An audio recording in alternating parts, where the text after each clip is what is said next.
Hi friends, welcome to my channel. ఇవాళ మన recipe వచ్చేసి గోదావరి స్పెషల్ తాటి గారెలు.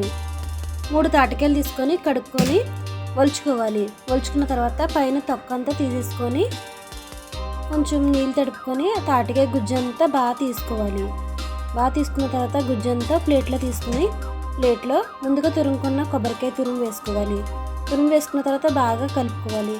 కలుపుకున్న దాంట్లో మీ రుచికి తగినంత బెల్లం వేసుకుని బెల్లం కూడా మిక్స్ చేసుకోండి.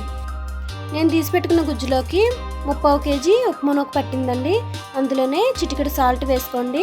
అందులోనే ఒక 1/2 కేజీ బియ్యం పిండి, 1/2 స్పూన్ వంట సోడా వేసుకొని కలుపుకొని ఒక 10 నిమిషాలు పక్కన పెట్టుకోండి. స్టవ్ వెలిగించుకొని బాండి పెట్టుకొని ఆయిల్ పోసుకొని ఆయిల్ హీట్ అయ్యాక నూనె కవర్ తీసుకొని ఒక గారెని వత్తుకొని నూనెలో వేసుకోండి. బాగా వేగిన తర్వాత ఒక ప్లేట్లోకి తీసుకొని సర్వ్ చేసుకోవడమే.